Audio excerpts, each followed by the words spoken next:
Bismillahirrahmanirrahim. Assalamualaikum warahmatullahi wabarakatuh. Alhamdulillah wassalatu wassalamu ala rasulillah amma ba'd. Alhamdulillah, insyaallah kita lanjutkan kajian sirah nabawiyah untuk yang ke-8 ya. Untuk ke-8 kita akan mengkaji tentang bagaimana keteguhan dan keislaman Bilal bin Abi Rabah. Sebagaimana kita ketahui sebelumnya bahwa ketika Rasulullah SAW berdakwah dengan dakwah sirriyah, ya, salah seorang yang masuk Islam adalah Sayyidah Khadijah dan juga Sayyidina Abi Bakar As-Siddiq.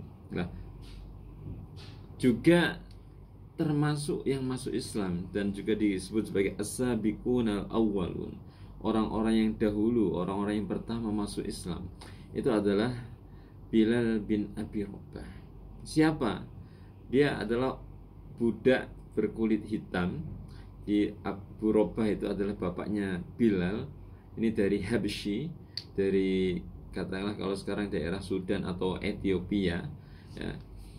Ini menjadi budaknya Umayyah bin Khalaf. Nah, ketika dia mendapat kabar, ya, ada seorang Rasul Allah atau seorang nabi menyampaikan agama Islam, dia kemudian masuk Islam. Tapi meskipun dia budak, dia tetap masuk Islam. Apa yang kemudian menjadi tantangannya? Nah, dia tahu bahwa yang namanya budak itu kan milik, ya, seperti barang, ya, milik majikan. Nah, maka ketika dia budak, kemudian dia beriman, dan sedangkan majikannya itu adalah kafir, maka dia bersiap menerima resiko. Apalagi majikannya ini, Umayyah bin Khalaf ini,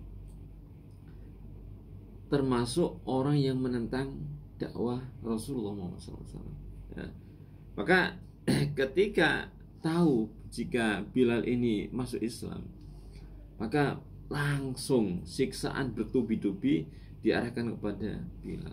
Nah, sebagaimana kalau kita lihat di kitab-kitab sirah, salah satunya misal Ar-Rahiqul Maktum di Syekh Mubarak Al-Furi, atau Fiqh Sunnah Syekh Buti, atau Sirah Ibnu Hisamnya Sirah Nabawiyah Ibnu Hisham, ya, kita akan mendapatkan bagaimana Bilal ini dikalungi, ya, diikat, ya, di lehernya seperti ikatan kalau orang mengikat kambing, kemudian ditarik, dibawa keliling Mekah, ya, seperti kambing, menggembala kambing itu.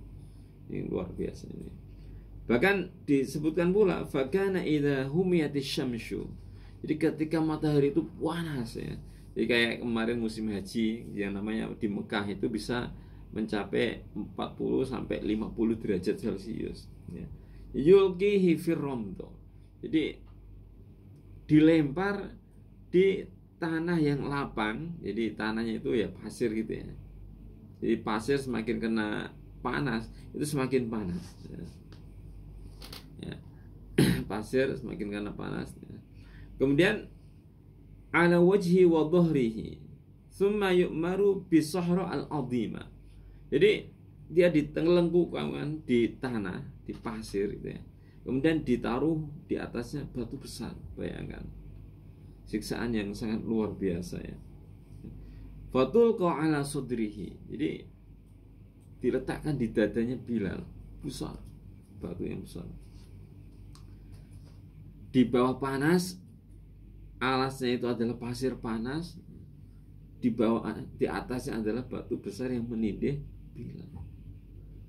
Siksaan yang sangat tidak berperi kemanusiaan ini, ya, sangat kejam sekali.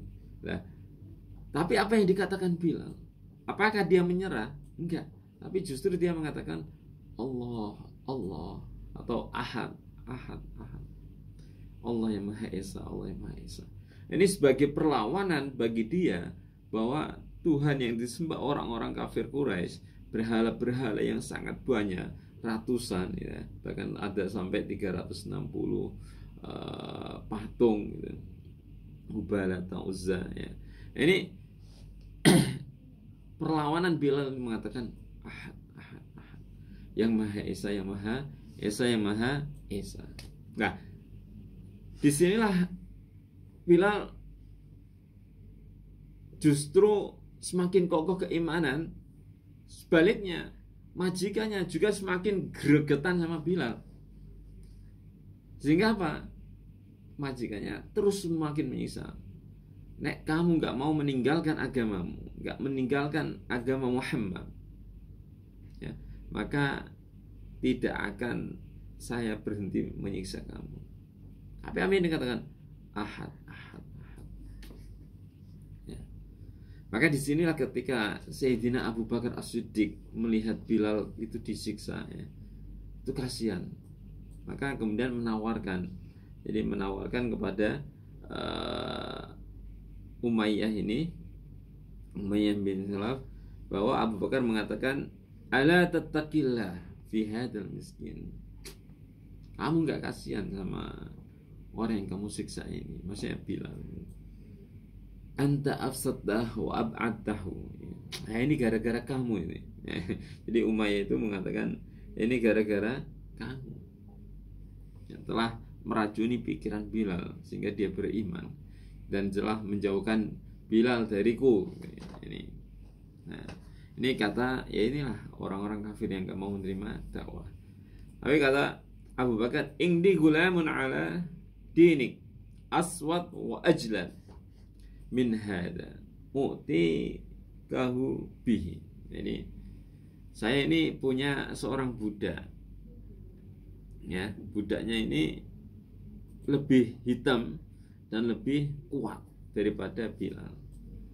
Saya tak beri kamu tak beri budakku yang lebih kuat ini sebagai gantinya Bilal kasih ke saya. U'ti kahu bihi. Jadi u'tika, aku berimu hu Bilal, budakku, ya, bihi, dengan balasan Bilal kamu berikan kepada saya. Nah, disinilah kemudian Qabil itu baik. Nah, akhirnya Bilal dilepaskan, dibeli Abu Bakar, dan kemudian dibebaskan Abu Bakar. Jadi apa yang dapat kita pelajari dari kisah ini adalah bahwa iman ketika telah diberikan Allah Subhanahu wa taala kepada seseorang, didayahi oleh iman, ini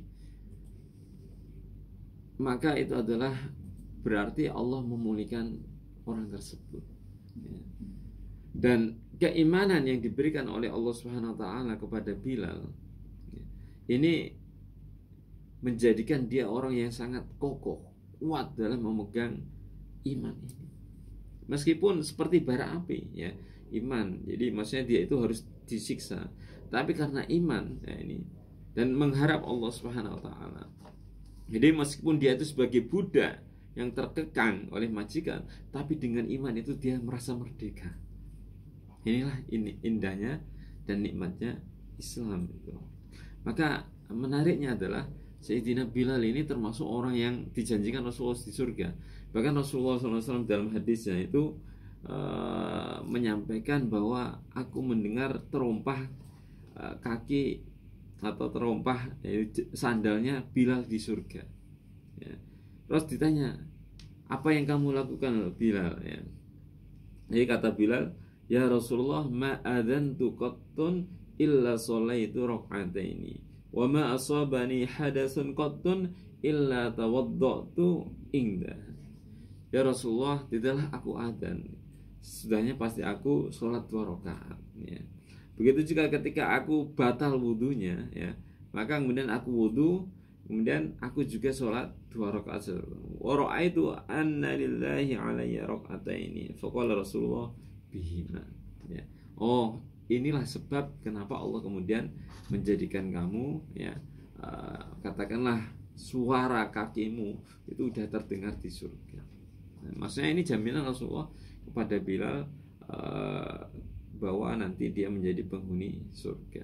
Nah, selain itu Rasulullah SAW adalah mengistimewakan Bilal sebagai muadzinnya. Jadi muadzin di dalam ketika Rasulullah SAW memiliki masjid, ya, muadzinnya itu Bilal. Maka sampai sekarang kan terkenal ya, misal kalau terutama di sholat taraweh itu Bilalnya siapa? Itu masalah merujuk kepada Sayyidina Bilal bin Abi Rabah itu. Jadi inilah keistimewaan Bilal dan kisah Islamnya Bilal bin Abi Rabah ya. Jadi sebenarnya ada kisah yang menarik juga ya. Jadi ada kisah yang menarik bahwa terkait tentang Bilal. Ketika Bilal ini melihat, maksudnya ketika Rasulullah SAW meninggal, ya, meninggal dunia, gempar itu, ya. Bahkan sampai-sampai Sayyidina Umar itu nggak percaya kalau Rasulullah itu meninggal, ya. Tapi kemudian ditenangkan oleh Abu Bakar. Begitu juga dengan Bilal bin Abi Rabah. Jadi sebagai muadzin Rasulullah, orang yang dekat dengan Rasulullah SAW, maka Bilal kemudian minta untuk ya ditugaskan ke tempat lain. Kenapa? Karena kalau dia adzan, dia akan teringat kepada Rasulullah. Ya, jadi kalau dia adzan akan teringat. Maka pada masa Sayyidina Umar ini kemudian dia ditugaskan di daerah Syam. Tapi lama ini ya, dia nggak kembali ke Madinah sampai dia bermimpi bertemu Rasulullah. Mahadi jaffah ya Bilal. Jadi hatimu kok keras ya Bilal, kenapa nggak mengunjungi aku di Madinah? Jadi kenapa kok kamu nggak mengunjungi aku di Madinah? Ini ya. Jadi disinilah Mahadi jafa ya Bilal, amma an laka an tazuruni. Sekarang kamu harus mengunjungiku. Fantabaha zinan. Jadi setelah itu, setelah bermimpi itu Bilal sedih, bangun dalam keadaan sedih. Waraki barahilatahu wa qasida al-Madinah. Maka langsung dari Syam bergegas menuju Madinah. Fa'ata qabran Nabi sallallahu alaihi wasallam faja'ala yabki indahu. Yang dituju siapa? Kanjeng Nabi menangis di sisi makam Rasulullah SAW. Ini kerinduan ya. Karena beliaulah yang memberikan membimbing dia, mengajarkan Islam, menanamkan keimanan sehingga dia mendapatkan hidayah iman. Menangis di sisi makam Rasulullah SAW. Wa yamrugu wajhu alaihi fa aqbala al-Hasan wal Husain faja'ala yadhummu. Disinilah ketika dia menangis terisak-isak, mencurahkan kerinduan dan kecintanya kepada Rasulullah SAW, datang cucu Rasulullah Hasan Husain, ya dipeluk ya. Nashtahi an nasma' adhanaka. Ya.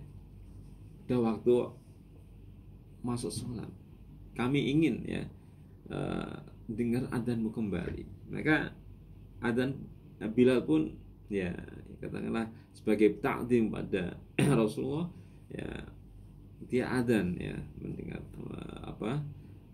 memenuhi permintaan cucu Rasulullah Hasan dan Husain ini.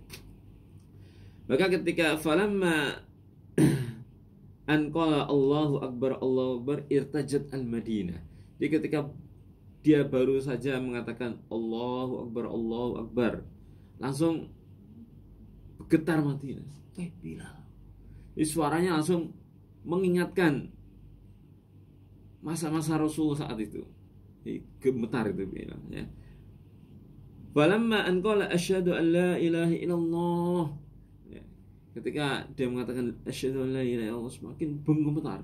Orang semakin menuju ke masjid dengan perasaan rindu ya suara Bilal. Tapi izdadat rajjataha falamma qala asyhadu anna Muhammadar Rasulullah ya.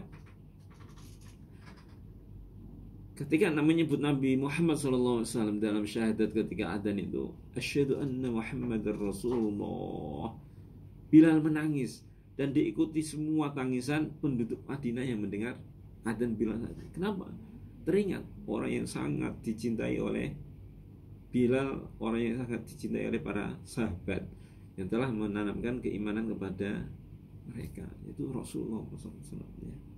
Ya, inilah cinta yang sangat luar biasa saat itu dibangkitkan kembali, ya, mencintai Rasulullah SAW. Nah, faqalu bu'itsa Rasulullah fama ru'ya yaumun aksar bagian wala bagiya bil Madinah. Semua penduduk Madinah menangis. Karena itu malah Bilal nggak bisa melanjutkan adzannya, ya. Karena tangisan rindu, tangisan cinta yang mendarah daging yang berkumpul menjadi satu. Jadi ini, nah inilah Bilal muadzin Rasulullah SAW, ya. Dan adzannya ini terwariskan terutama di Syam, ya. Kemarin saya mengkaji dengan Syekh Zakaria Thalib Maki Al-Halabi di Al-Halabi dan Maki, ya. Ini beliau mengajarkan adanya Bilal tasalsulan, ya, ada silsilah sanadnya itu. Jadi inilah Bilal. Jadi kita perlu meneladani seorang Bilal meskipun dia berkulit hitam, tetapi Allah mengangkat derajatnya karena keimanan. Semoga kita bisa mengokohkan keimanan kita sebagaimana kokohnya iman Bilal bin Abi Rabah. Demikian kajian kita pada hari ini. Barakallahu fikum, semoga bermanfaat. Assalamualaikum warahmatullahi wabarakatuh.